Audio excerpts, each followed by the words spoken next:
Hello all, James here. Now, as you all probably know, the Undertaker's podcast is one of my favourite topics on this channel, not only for how the strange dumping of his ex-old co-host while telling him he had enough of the podcast, only to then apparently sell the rights or migrate the podcast from under his nose to WWE and replace ex-co-host with his wife, WWE Hall of Famer, let's never forget, Michelle McCool.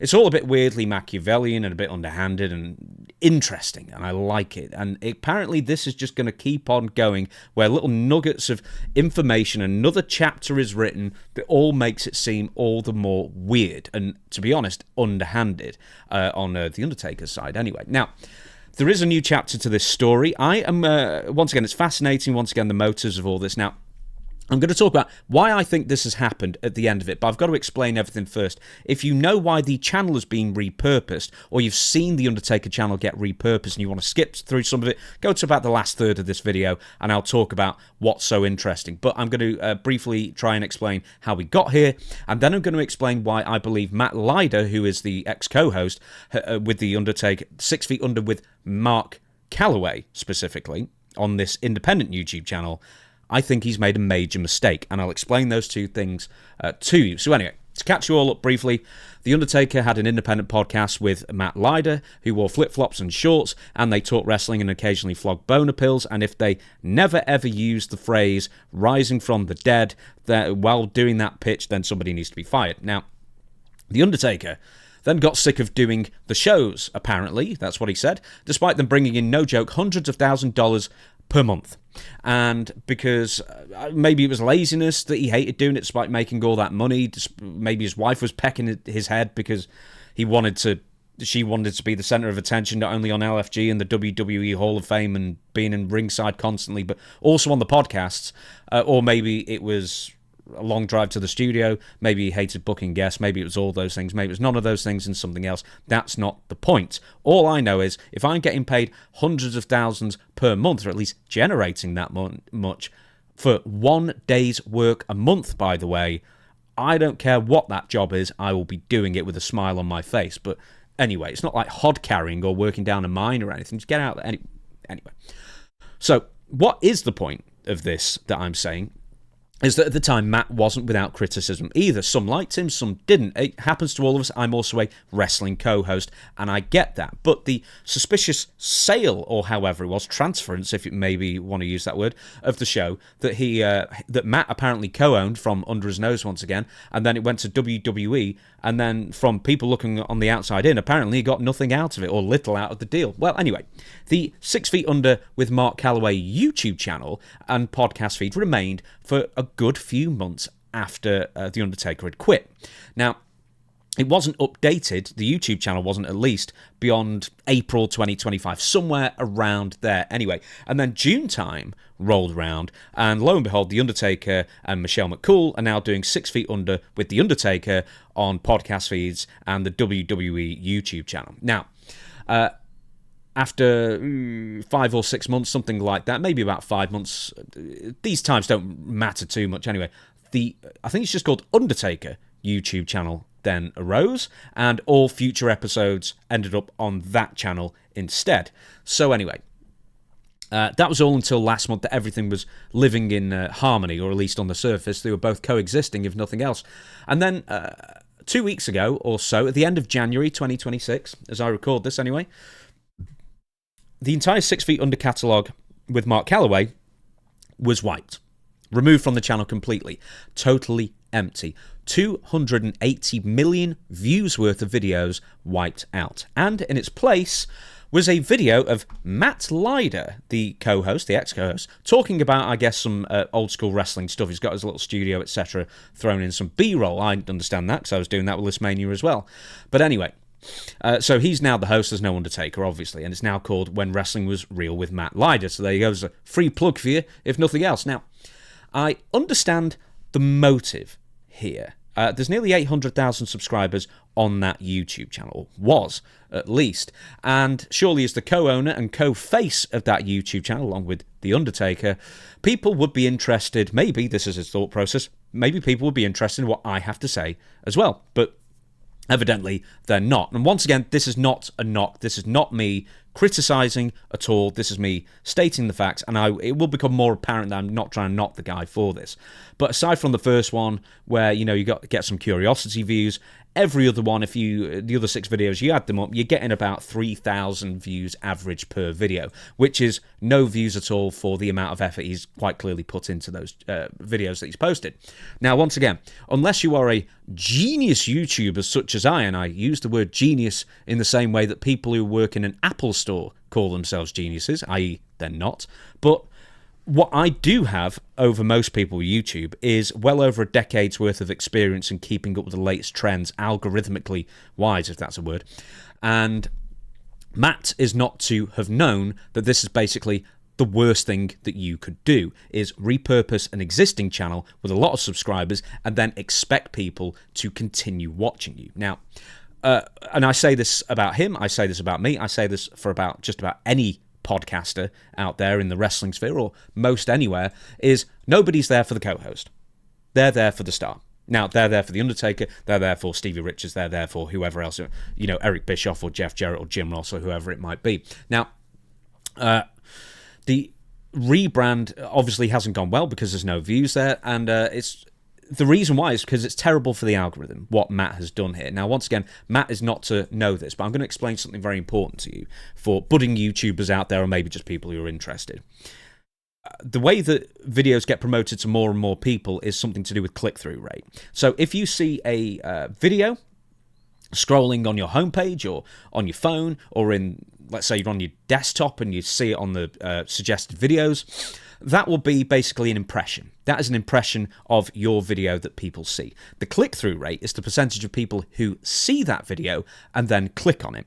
For an example, for me, a good click-through rate for one of my videos on this channel, for example, would be somewhere in the teens, which is actually pretty darn high, really, with the glut of wrestling content out there, which kind of belies the amount of subscribers I have to the amount of views I get per video, which I will get to in a minute. So there's click-through rate, which is the most important thing. And how this relates to Matt is most people won't have realised that the Undertaker YouTube channel, the Mark Calaway YouTube channel has been repurposed. Loads of people subscribe to dozens upon dozens, if not hundreds of YouTube channels, so you're more likely to not recognise the thumbnail, not recognise the guy in it, and then just scroll past. That's the reason why I'm in the List Mania thumbnails, by the way, that I'm totally taking my foot off the gas for because I haven't got time to deal with it at the moment. We're still going to post videos, but less than we were. That's why I'm in them, because it turned out that no matter how many times I tried to have them where they were more generic, just focusing on the subject at hand, more people were clicking because they recognise me. Now, that's as annoying as that is for me. I understand that it's kind of a necessary evil in that sense. But the other thing is that I built that channel from the ground up. There was no sort of bait and switch with it. And what makes repurposing a YouTube channel folly, if you were, as it were, is that you've got subscribers, nearly 800,000 subscribers, most likely looking at that video and either dismissing it or not even noticing it. Therefore, your click-through rate will be incredibly low, and therefore the YouTube algorithm will be less inclined to advertise or promote your video to your own subscribers, let alone people who don't subscribe to you. Now, once again, Matt was not to know this. Unless you're a total YouTube nerd like me, then you're never going to know that. You're just going to assume, and I've done it. I've done repurposing of channels, and it's always been a mistake, because you're just better off promoting stuff on, if you've got a network of channels like I have, promoting your stuff to other people who may be interested, and then the people who are subscribing for you and not for what was previously on said channel, for example. So I know it's a bit of a word salad, but once again, 2,500 to 3,000 views on average for those videos. Maybe they'll go up, I don't know. I hope they do for him. But to give you an example, nearly 800,000 subs for 2,500 to 3,000 views average, whereas my videos do about 40,000 or so views per video on average. And I've got about 57,000 subscribers as I record this. Subs mean nothing. And I'm going to boast here because I'm very proud of it. My videos do, on average, about twice as good as Jim Cornette's at the moment. But here's the thing. He posts 10 times more than I do, so it swings and roundabouts. Now, It goes to show you here, you cannot repurpose a channel, or very, very few times you can repurpose a channel, I should say that. Not everything's black and white here, not everything is a stone cold fact in this matter. But you can't post, for the most part, vastly different content. It's still wrestling, but vastly different content because people will simply not click, or ignore, or not recognize, and they're all bad. Now, it also goes to show you, once again, that subscriber count means nothing. He's lost 10,000 subs since 2 weeks ago when he started posting new videos on an old channel with different content. Now, at this point, I've only got 57,000 on this, but if you could subscribe, I really would like my 6th silver YouTube play button award. Anyway, nobody asked for my advice, but here it is to Matt. And we will get, I promise you, to the very interesting, meaty stuff in a minute. But you and everybody else out there, if you've got a channel to repurpose, don't delete it. And don't delete that one, the 800,000 sub thing. But don't repurpose one. Start from the beginning, because you want people to subscribe for you, not for what used to be there. Channels can be repurposed. Once again, I've done it. It's always a folly. It's always a bad idea. But in every case, I would have built up the channels quicker. And I think I've only done it once or twice. And once again, it's always a bad idea. You just start from the beginning and make sure the content's good, and it will grow. Renaming the old channel will just get people to briefly look and then move on. But number 2 is that YouTube favors new channels beyond older or legacy channels that you start uploading to. They are more heavily favored, these brand new YouTube channels, from the ground up by the YouTube algorithm. They want to promote new creators. This has been the case for a few years now. Anyway, this is where we get to the heart of the matter. Why did Matt unlist or private or delete or whatever he did all those videos? All those Undertaker videos that apparently he co-owned along with Mark Calaway, I guess. So, option 1 is he wanted a fresh start for his own content. If that's the case, absolute lunacy. Raving mad, that is. But I highly doubt that that was the case for that particular channel, because even when it was dormant for the best part of a year, it was still making 4 or even 5 figures per month. That is a hell of a lot of passive income to just give away to them risk on stuff that isn't making anything, quite frankly. But once again, is serious passive income for absolutely nothing to just walk away from, even if he did agree to split it with the dead man, the Undertaker. So anyway, that leaves us with option 2. The far more likely option is that either the Undertaker or WWE or both asked or told Matt to take those videos down. Now, I don't know if they've got any legal claim to do this. I don't know at this point. I should really actually just message Matt and ask him. And if, I'll do that, and I'll give you an update if he's willing to give me one anyway. So anyway, once again, the channel, after even, nearly a year of inactivity, was coining it in. And as much as those videos were making, when they were being posted regularly, they were making hundreds of thousands a month. They're still making thousands, 4 figures, maybe even 5 figures a month in the even in the last couple of months when it's been gone, down for 6 months or more. So I don't know if there's a legal basis that WWE could have them taken down. I've no idea. So it could be that WWE somehow compelled Matt in some way to delete or unlist, or even hand over the Undertaker's videos so that then they could use them for the future, or just keep them off YouTube so that they don't muddy the content that's the new stuff with Undertaker and Michelle McCool, of course. Or maybe, and I hope this is the case, they've either put him on a retainer or to remove the videos so as not to clutter up the algorithm, or given him a lump sum to say, if you remove them, we'll give you this much, and whatever, I don't know about the copyright or whatever it might be for those videos. But I hope he's making money out of it to take those videos down. I really do. Because if he was firstly hung out to dry by the Undertaker when he's, with the podcast being taken away and given to WWE, however it worked, I don't know. I just know it migrated, and apparently something was a bit shifty there. Then if somehow they turned around and then told him to take the existing videos down, and he's not getting anything out of that either, that would be a really shitty situation. As for what else to do with the old Undertaker channel, well, I've no idea.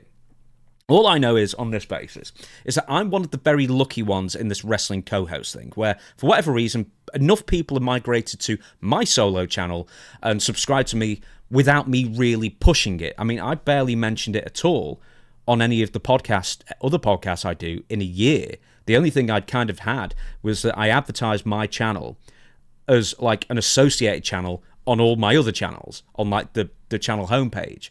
That's it. And then the algorithm sort of took care of the rest. Thank goodness, ended up working out really well for me. But I've seen other co-hosts repurpose their channels in the hope of taking advantage of the existing subscriber base, and it's not worked out. Like Matt with the... So far, we don't know. It might take off, I don't know. But Matt with the Undertaker channel. And this was one I remember looking at a year or two ago. Whoever was running Kurt Angle's YouTube channel, they ran it into the ground by posting a bunch of unrelated stuff, and they were getting videos that were like in the 2 figures numbers, like in the tens, not even in the hundreds. And then I don't even know if that exists anymore. It's gone now. Or I've not seen it anyway. Then there was the guy who, and this is another example of a co-host. It was the guy who hosted WWE's The Bump, right? And I can't remember his name, but he got canned from WWE, and I guess he like assumed people would flock to his YouTube channel and sign up for memberships on his channel. He had a membership thing going on. Anyway, they didn't. So the lesson is for all you budding YouTubers: 1, don't assume that people will migrate with you or stick with you if you repurpose a channel, because time and again, I found out personally, other people are finding out, it kind of doesn't work. You really need to start from the ground up a YouTube channel that ultimately YouTube will reward you for. Post consistently, give some type of value to the content, because it's arguable whether I do that, quite frankly. But if nothing else, I do put a lot of effort in writing out all the stuff and doing my best to sort of have a beginning, a middle, and an end, and a point, and maybe stuff that other people don't say. But that's kind of all the advice I've got for people who do this kind of thing. Once again, just start from scratch, build up slowly, post consistently, make sure it's relatively high quality. This is very, very bare bones what I do here, but at least the camera's nice. So anyway, that's kind of my advice. No one asked for it. That's my opinion of what may be going on with the Undertaker's former YouTube channel. So like, comment, subscribe. Let me know what you think is going on. And I should really ask Matt and see if he can clear up things, assuming he's allowed to, or if he wants to, because to be honest, he probably doesn't. But there you go. I'll see you for a new video soon.